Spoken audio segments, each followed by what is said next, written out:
Contratación Pública, episodio 112.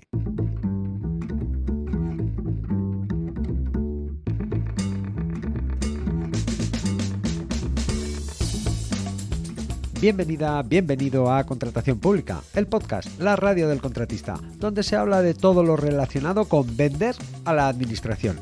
Te habla Luis Gracia, consultor sin corbata y también formador sobre todas estas cosas de la contratación pública. 1 de mayo de 2022, episodio número 112. Casi no llego esta semana, una fiebre, me he puesto malísimo, pero aquí estoy. En fin, episodio que vamos a dedicar a hablar sobre lo que dice la Junta Consultiva de Contratación Pública del Estado sobre los excesos y los defectos de medición. Pero antes, ¿sabes cuál es la manera de comunicar al órgano de contratación que hay excesos de medición o precios contradictorios? O dicho de otra manera, ¿sabes la forma de dar malas noticias? Pues a eso y a muchas cosas más tan útiles como esa es a lo que te enseño en mi curso para vender a la administración en escuelacp.com y pronto en luisgracia.es. Y ahora sí, vamos al tema. Hablar de excesos y defectos de medición es algo que a priori parece que solo interesa a los contratistas de obras, ¿verdad? En los informes que vamos a comentar en este episodio, además de las cuestiones que tienen que ver con los contratos de obra, subyacen otras cuestiones que, aunque vendas servicios o suministros, te van a interesar. Así que sigue conduciendo, cocinando o caminando, que de lo que te voy a contar seguro que algo te servirá. Aunque antes de hablar de informes, es conveniente recordar que los informes de las juntas consultivas de contratación administrativa son una guía, una referencia sólida y abundante, una opinión cualificada sobre la aplicación de los preceptos de la legislación sobre contratación pública que suscitan dudas o tienen cierta complicación. En fin, que las juntas consultivas son una referencia de prestigio, autorizada, abundante, antigua, respetada, fiable, sólida, aunque, como ya sabes, no vinculan ni a administraciones ni a jueces o tribunales. Lo que dice una junta consultiva es una referencia, es algo a tener muy en cuenta, pero no es jurisprudencia, y ni mucho menos ley. Aunque no hay que confundirse, porque tampoco escriben en balde. Sus informes o recomendaciones no son papel mojado, en absoluto. Los informes y recomendaciones de las juntas consultivas son respetados, tenidos en cuenta, muy en cuenta, y por eso conocer su verdadera fuerza y existencia nos ayuda a dialogar con la administración de una forma más eficaz y constructiva. Por cierto, en caso de necesidad, antes de interpretar por tu cuenta, de dar por entendido, ante la duda, busca asesoramiento. Y ahora sí, vamos con el primero de los informes que te voy a comentar. Tenemos un informe de la Junta Consultiva de Contratación Pública del Estado.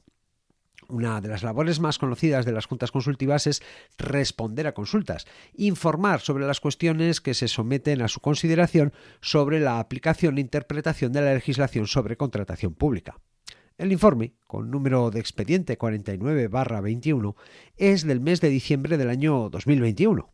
Un informe reciente, lo que da idea de la actualidad del asunto. En este caso, la consulta, la cuestión, la plantea el presidente de la Confederación Nacional de la Construcción, la CNC. Recordemos que a las juntas consultivas no les puede pedir un informe cualquier entidad, cualquier mortal. Solo pueden pedir informes otras administraciones públicas y también las organizaciones empresariales sectoriales, como ha sido en este caso. La CNC le plantea a la Junta una situación que viene observando en distintas licitaciones últimamente. Y le hace la típica pregunta: ¿es esto legal? ¿Se puede hacer? La cuestión es que la CNC ha observado que en distintas licitaciones se vienen utilizando criterios de adjudicación que tienen que ver con que los contratistas asumamos los costes de los excesos de medición. Algunos ejemplos de esos criterios de adjudicación son asumir el exceso de mediciones hasta en un 10%, en ese caso se atribuirían 20 puntos a aquellos licitadores que asuman un exceso en mediciones de hasta el 10%. Fíjate, como el autor del pliego ha llegado justo hasta el lugar en el que empieza la modificación del contrato. Hubiera estado bien preguntar qué tenía pensado hacer si los excesos de medición superasen ese 10%. Otro criterio: por asumir el posible incremento de coste del movimiento de tierras. Atención, que no se esconden, hablan de dinero y no de mediciones. Pues daban hasta 4 puntos. Poca cosa, la verdad. El punto sale caro, aunque cada punto cuenta.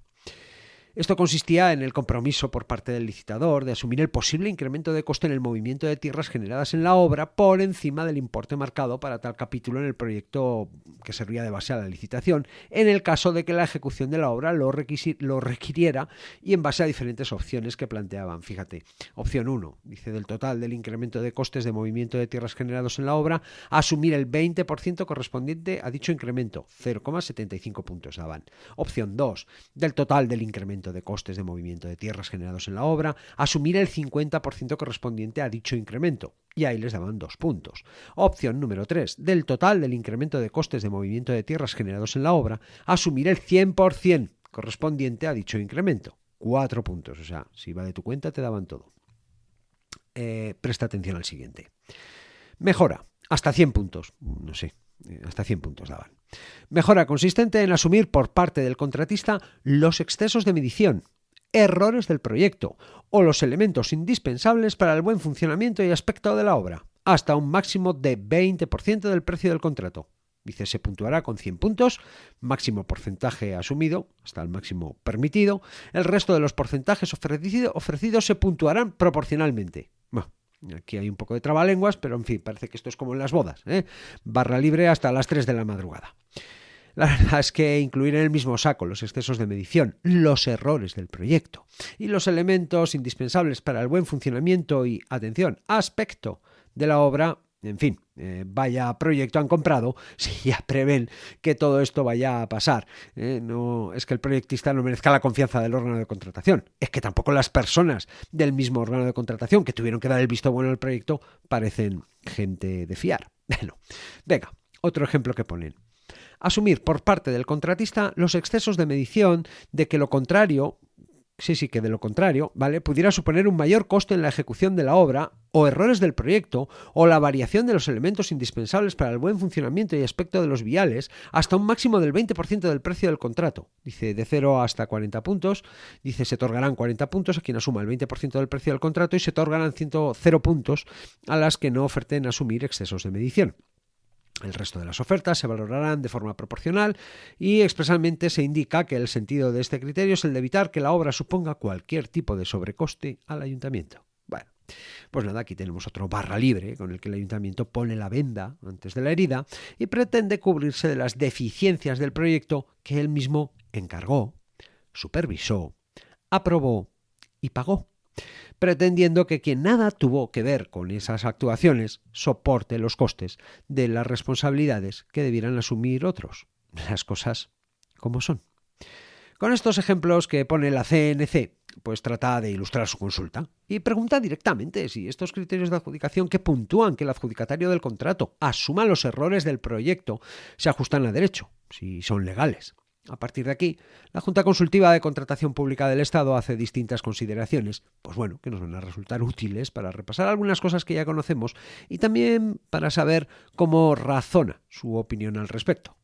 En primer lugar, la Junta considera que el asunto de los excesos de medición ya está regulado en la Ley de Contratos del Sector Público y que además es una cuestión sobre la que ya se ha pronunciado en un informe del año 2012 y otro del año 2018. Bueno, que esto no es nada nuevo.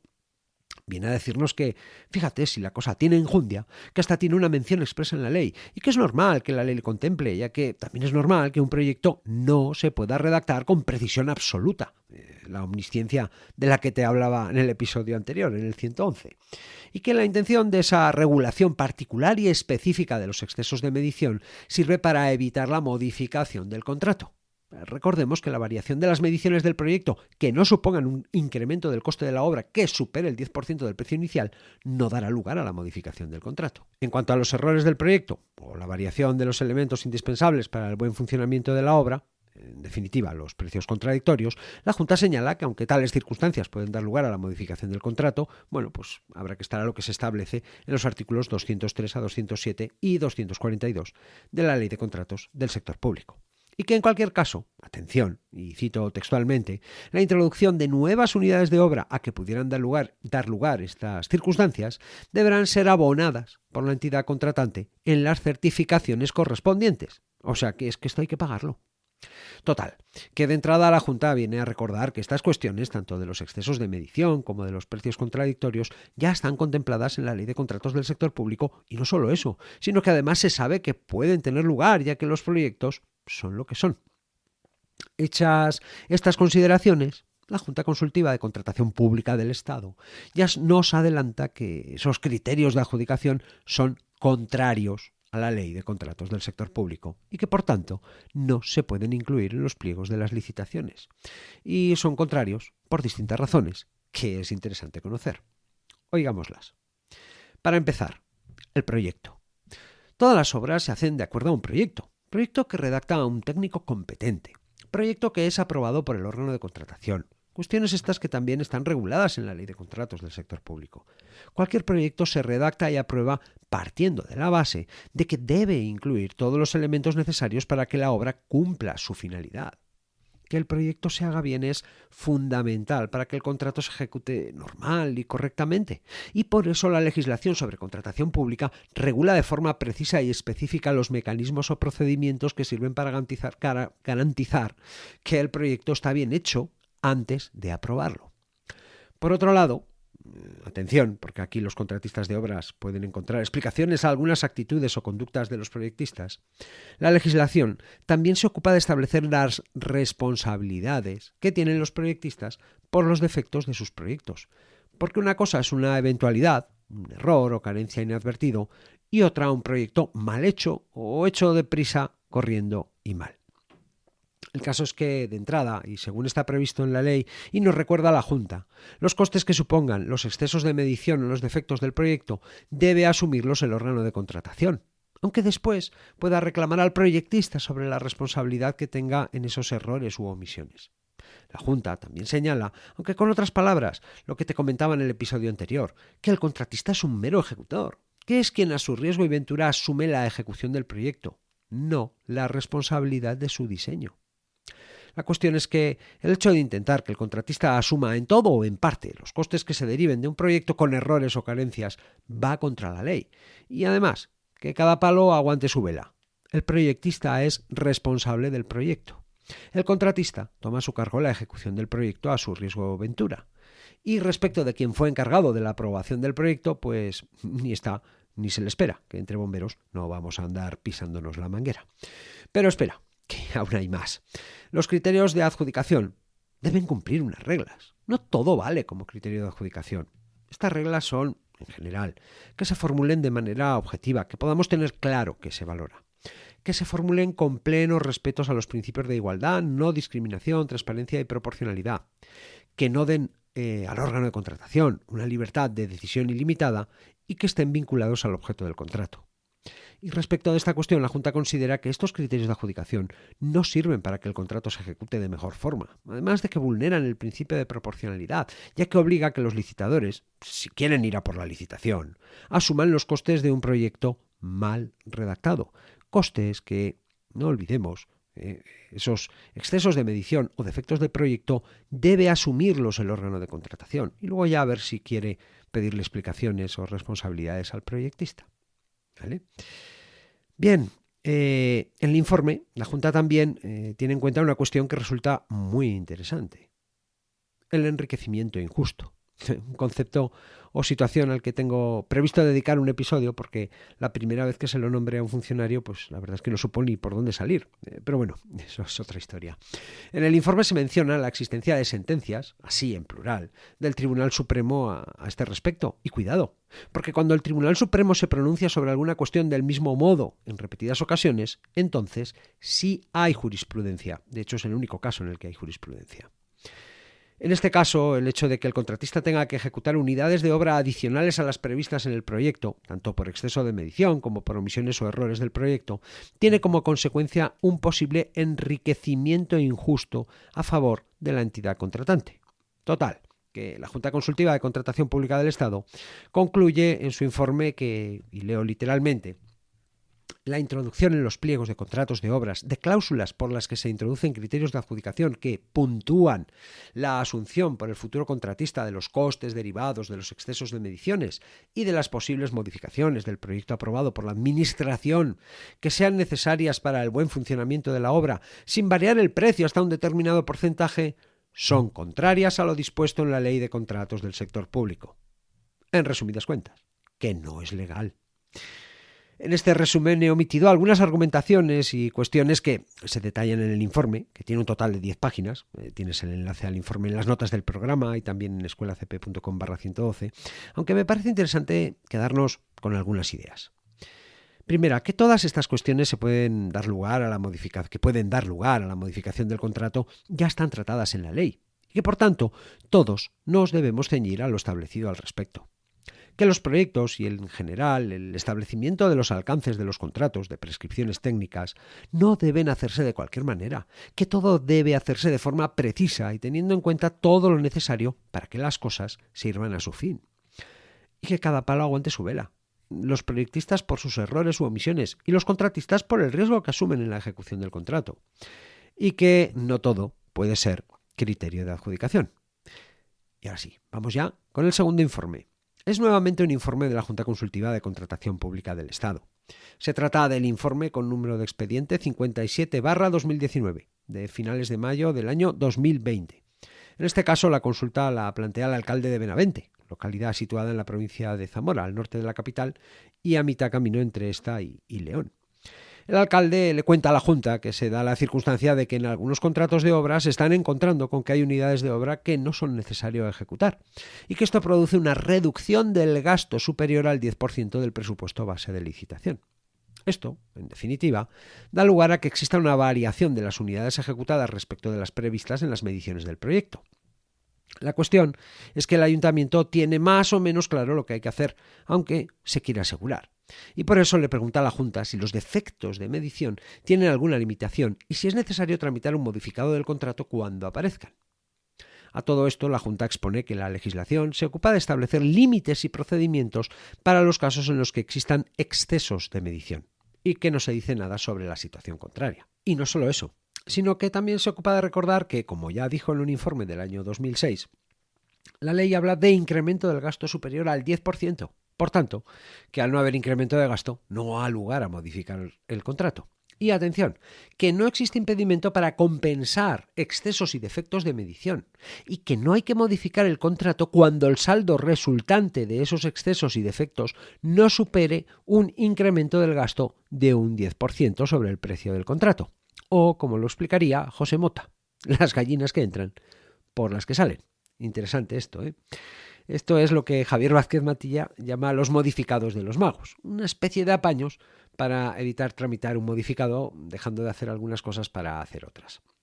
La verdad que Javier sabe mucho sobre modificados. Seguramente sea el que más sabe sobre el asunto de los modificados. La Junta también señala en su informe que la finalidad de la regulación de los modificados de los contratos es, por un lado, evitar el crecimiento inadecuado del gasto público, o dicho de otra forma, evitar que se gaste sin ton ni son, algo que ciertamente se consigue, ya que los órganos de contratación huyen del modificado a toda costa. Y por otro, evitar que se pueda vulnerar el principio de libre concurrencia, lo que equivaldría, de alguna manera, a estar adjudicando contratos a dedo, haciendo modificaciones del alcance de los contratos ya adjudicados. Se entiende un poco el trabalenguas, ¿verdad? Es decir, una vez que estás dentro, pues empezamos a modificar a lo bestia. Pues no, eso no puede ser, porque estaríamos vulnerando el principio de libre concurrencia, ¿no? Debemos de partir de lo mismo y se ha de ejecutar lo mismo. Total, que la Junta concluye que los defectos de medición del contrato no constituyen supuesto de modificación y que, por tanto, y cuando aparezcan, no hará falta modificar un expediente de modificación del contrato. Dejo los enlaces a los dos informes comentados en escuelacp.com/112 y en las notas del programa. Y recuerda, los informes y recomendaciones de las juntas consultivas son una referencia valiosa, algo a tener muy en cuenta, pero no son jurisprudencia y ni mucho menos ley. Por eso, y en caso de necesidad, antes de interpretar por tu cuenta, de dar por entendido ante la duda, busca asesoramiento. Y hasta aquí el episodio 112. En el próximo episodio te hablaré sobre qué es subsanable y qué no lo es en el transcurso de una licitación. Puedes hablarme. Espero tus opiniones, propuestas, sugerencias y dudas en escuelacp.com/contactar. Puedes aprender a vender a la administración en escuelacp.com y puedes escuchar este podcast, este programa Contratación Pública, a través de Spotify, Apple Podcasts, Google Podcasts, iVoox y en cualquier reproductor de podcast, en todas partes, menos en Disney Plus o Plus, como prefieras. Gracias por estar al otro lado, por recomendar este podcast a otros contratistas, por tus comentarios y valoraciones. Nos escuchamos dentro de una semana.